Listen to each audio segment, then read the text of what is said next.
Hey, and welcome back to the channel, and welcome to our Tuesday night live broadcast.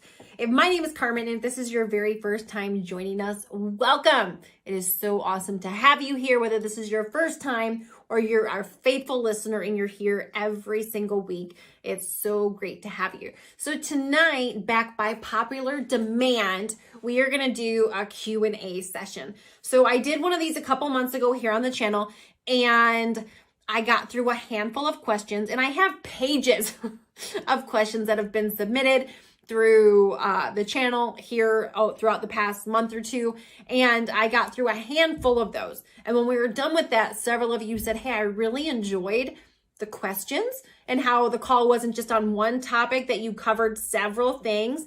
Can you do that again? And so it's been a couple months, but I decided to bring it back tonight for you. So for those of you that requested it, thank you for your feedback. I always love your feedback. If there's ever a topic that you want us to cover, I would love to hear what that is. At the end of the day, I am here to serve you, and I'm here to do the very best I can to answer your questions, to give you knowledge if I can, to help you get past certain obstacles and all of that. So if there's ever something where you're like, hey, could you do a call on this? Or I have a question about that. Please don't ever not ask. There really is no such thing as a silly question. And I personally believe that if it's a question you have, then it's probably a question somebody else has as well. So anyway, I have pages and pages. I probably have 9 pages of questions here in front of me. We're obviously not going to get through all of them, but we will get through as many questions as we can in the next 20-ish minutes. So I'm just going to go down the list and our first question. I look at you and one thought is, gosh, if she can do it, so can I. My next thought is, there is no way I could ever look like her. Did you ever have these thoughts? Yes, I totally did. Okay. So if we rewind 7 years ago, obviously I was morbidly obese. I was busting out of a size 22. And I so had those thoughts. Like, I would see before and after pictures of people, and in my wildest hopes and wildest dreams, I would be like, wow, like it would be so amazing to be able to have a before and after like that. Or it would be so amazing to have a before and after that someone would actually accuse me of photoshopping it because that's how good the before and after looks. Like, that would be amazing. But here's the thing. Like, I was never skinny. I was never fit. The smallest size I can ever remember being is a size 7 in the 7th grade. So when I got started, it's not like I was somebody who was skinny or fit and then gained weight. Like, I've been big my whole life. I've had a weight struggle my whole life. So when I first decided to lose weight, I could go on YouTube, I could go on Facebook, I could, be at the grocery store checkout and see all these before and afters. And it would inspire me that, yes, if they could do it, so could I. But there was always this fear in the back of my head. There was always this thing in the back of my head going, yeah, but Carmen, you're big boned. Yeah, but there's no way this could happen or that could happen. I always had self-doubt to what I could look like after I lost weight. I had self-doubt because I've always had big lips. And I was like, okay, well, at least when I was fluffier, like, it balanced it out. I was like, what happens if my face gets smaller? My lips are going to be even huger. Like, how's that going to look? And so, like, you name it, I've thought about it. Like, I've thought about what my private parts would look like if I lost weight. Like, I'm telling you, I really had this unhealthy, obnoxious fear of what certain parts of my body would look like when I lost weight. But here's what I also knew. I have no idea why I'm playing with this yellow highlighter, but whatever. I also knew that no matter how much saggy skin I had, no matter what my body did or didn't look like, a healthy, deflated arm looked better than a cellulite-filled arm. If I had a saggy butt, my saggy, small butt would still look better than a cellulite-infused, bigger butt. And so it was really just putting things in perspective. And it was really making the decision of, listen, I really don't know what my before and after is going to look like. But here's what I do know. It's going to look better than it does today. And I'm going to be healthier than it does today. And I'm going to live longer than I would have if I would have done nothing. So I couldn't spend all my time and energy getting wrapped up into what my before and after was going to look like. I simply just had to go for it, and we'll see what happens. And my before and after exceeded anything I could have ever imagined or hoped for, prayed for, dreamed of. Like, the body I have today, it's like, wow, like I didn't even know I could get that body. Like, I didn't even know I could have this body after years of abusing my body for so long and letting it be overweight. So I think it's completely normal to have some of those thoughts, but I also think at the same time, you can't get caught up in them. You've got to be able to move past them and just take action. Go make a mess. Go make a mess, because at the end of the day, whatever you don't like, they can fix. They have plastic surgeons. I got done losing weight. Well, I know this is a question, so I'll wait. You can get stuff done. That's all I'm going to say. So yeah, I think whoever asked that question, I don't think there's anything wrong with you. I've had those same thoughts, and I think it's normal to look at somebody else's success and wonder if you could do that same thing. But here's what I will tell you. In some cases, those success stories you look at, you can completely blow them away. Yours might end up being better than theirs, but you don't know until you get there. And what I do know is whatever success story you have will be an inspiration to those that are around you and able to watch you do it. So, all right, let me put an X through that question. Thank you for asking that. Were you scared when you first started? This is kind of like the last one, so I'm just going to talk about this for a second. Yes. I was so nervous. I was so scared. And the biggest thing I was scared of was failing again.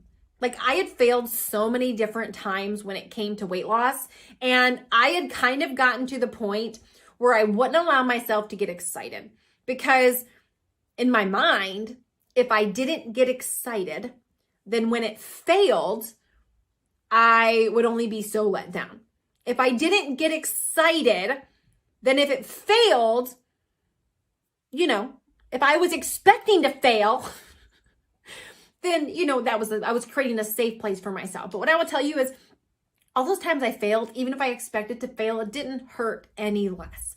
A failure is still a failure. So yeah, I was scared.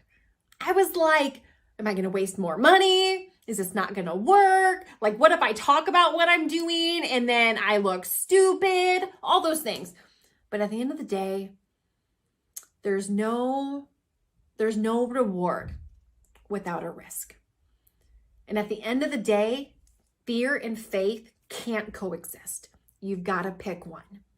You can either stay stuck in the past or you can move into the future, but you can't do both. If you're fearful of the past repeating itself, you're never going to get to what the future has for you. And there's always a chance you're going to fail. That's the beautiful thing about life. But all a failure does is prepare us to succeed. It means the next time we get in the batter's box, we are that much more prepared to knock it out of the park. A failure is it's a chance to learn. It's a chance to improve. It's a chance to get better. It means we're doing something versus sitting on the sidelines watching everybody else play the game. If you're failing, at least you're in the game. So fear is a normal human emotion, as long as you don't allow it to control you, is what I would say to that. All right. What happens if I'm working out and I get injured and I can't work out? So here's my whole philosophy when this kind of thing happens. And this is how I coach my clients when they're doing this. So really, working out, I'm an advocate for working out. I lost my weight by combining fitness with nutrition and marrying the two together.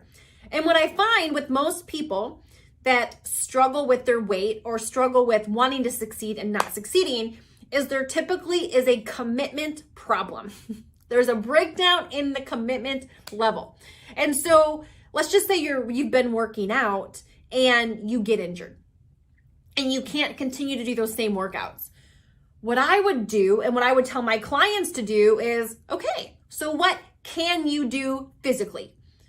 So it's still honoring, like my clients, what I tell them to do is move your body 6 days a week, 30 minutes a day. So maybe you're injured and let's just say you can't walk on your leg. Can you get weights and do some arm things for 30 minutes throughout the day? Can you do some stretching? Can you keep that commitment that you've made to yourself that I'm going to move my body 6 days a week, 30 minutes a day? It might look a little different than you want it to look, but what it's really about is honoring the commitment to move your body 6 days a week, 30 minutes a day, or whatever commitment you made to moving your body, because you're not always going to be injured. And if you keep that commitment to move your body through the injury, you're probably going to get better faster and you're going to continue to get to your goal. Here's what I know about a lot of injuries. A lot of injuries knock most people out of the game. And it starts with taking time off for the injury. It starts with not honoring your commitment of moving your body 6 days a week, 30 minutes a day in my customers' cases. Because they use the injury as an excuse to not keep the commitment. No, you still keep the appointment.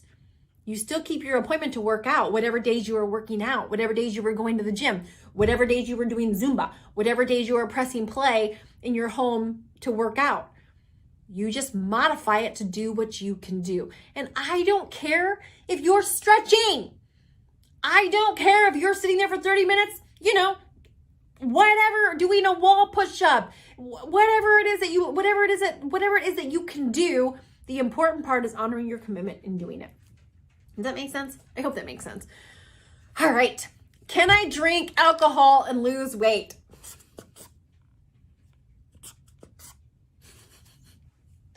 All right. So the answer is yes, you can. But yes, you can. However, sorry, I was moving my table to right and I noticed I just shook the camera, so I apologize about that. Here's the thing. Alcohol makes it, you can still lose weight while drinking alcohol, but it makes it harder, is really what it does. Because your body treats alcohol, I'm not going to get into a whole scientific lesson, but your body treats alcohol like poison, okay? So when you drink alcohol, your body stops whatever it's doing and it goes to the alcohol and it's like, get out, get out, get out, get out, get out, get out, get out. So it slows down your metabolism. It stops processing your food and anything else that you ate.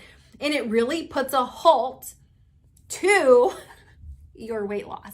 And so I'll have people that have been good all week. They'll lose 2 or 3 pounds. They'll go out on a Friday night. They'll have a couple beers or a couple margaritas or whatever it is. And all of a sudden the next day they're up a pound and they're like, what? They measured their drinks. They were still within their calorie allotment, but it's because of the effect that alcohol has on your body. And so there's a couple things you can do to help with that. If you are going to be drinking and you're trying to lose weight, drink double the amount of water is alcohol. So if you are drinking 30 ounces of alcohol, drink 60 ounces of water. If you're drinking, whatever it is that you're drinking, try to drink double the amount of water as you are alcohol. That will help flush it out of your system. But at the end of the day, the best thing to do where you're losing weight is to minimize drinking while you're losing weight. To minimize drinking while you're in the focus phase of losing the weight. Alcohol is always going to be there. It's always going to be there. When you get to your goal, if you want to go out on Friday night and Saturday night and have a couple drinks, that's fine. Even if you pop up a couple pounds, you're at your goal. You can lay off the alcohol during the week and that weight will come right off. But when you're in the process of losing weight, for you, you have to ask yourself, is it worth it? Is it worth the frustration? Is it worth the scale popping up? And that's only a question you can answer. So a lot of clients that I work with, and they don't necessarily quit drinking, but they pause it. They're like, I'm going to pause the vodka. I'm going to pause the Michelob. I'm going to pause margaritas until I get to my goal. And so, because it does slow your weight loss down. It does slow your weight loss down dramatically by regularly drinking alcohol while you're trying to lose weight. And that's just the truth. And so that's a personal question that you have to answer. How long do you want it to take you?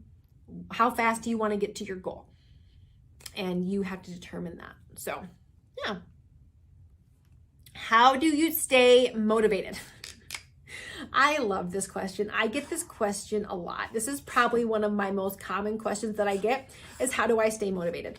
And I love this question because I used to have this same question. And what I have learned is that most of us sit around waiting on motivation. And motivation is never what gets us from where we are to where we want to go. Okay? Most of us are sitting around waiting on the motivation bug to come bite us.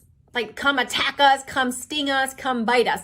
And if we could just get motivated, Carmen, if I just had your motivation to work out, if I just had your motivation to meal prep, if I just had your motivation to say no to the alcohol, then I can do it. But what I will tell you is the secret to being motivated is being committed. Because motivation follows commitment, not the other way around. Commitment doesn't follow motivation. Motivation never comes first. Motivation is a byproduct of being committed. So when you get committed and you act committed and you stay committed, the motivation comes. And it's really just getting to a point in the beginning of realizing that I don't have to like vegetables, but I'm going to eat them. I don't have to like working out, but I'm going to do it. I don't have to like meal prepping, meal planning, but I'm going to do it. I don't have to like grocery shopping, but I'm going to do it. I don't have to like making a plan and sticking to it, but I'm going to do it. See, success isn't about doing all the things we love to do. It's not about doing all the things we like doing. It's not about doing all the things we're used to doing. So to get a change, we have to make a change. And sometimes some of the things that are on the road from where we're at to where we want to be, the yellow brick road right here. I knew I was going to use this marker for something. I am using it to mark off the question. But sometimes if this is where we're at and this is where we want to be, okay? On that road from where we're at to where we want to go, there's going to be some things we don't like doing. There's going to be some things we're not motivated to do. Guess what? That's okay. Because your results and my results are on the other side of pushing past those and doing them anyway. Did you hear me? Your results are on the other side of pushing past the things you don't want to do and doing them anyway. I don't always want to work and honor an appointment. I just don't. I'm a human being, right? But I do it anyway. Why? Because I'm committed. But once I get on that appointment with a client, I'm always so glad I did. I don't always want to do my workout this morning. But guess what? I honored my commitment and I showed my butt down here at 7:30 and still worked out. I was glad after I did.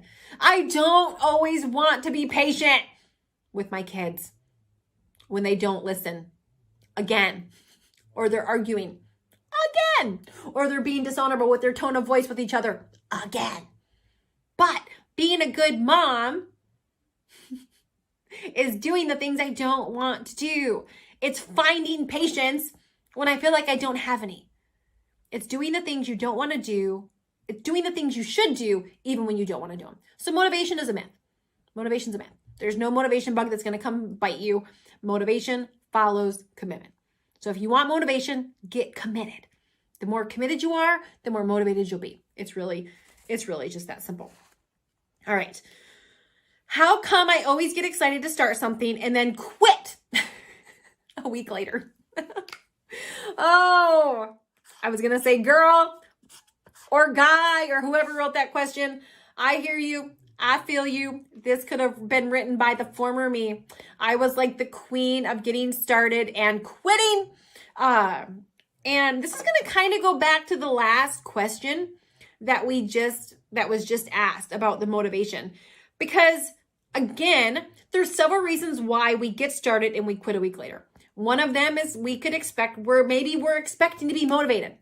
And we're expecting that whatever weight loss, whatever way we chose to lose weight, that we're just going to love it and it's going to be amazing and we're going to be trudging through the land of milk and honey the entire way. No, not going to happen. That's not how it works.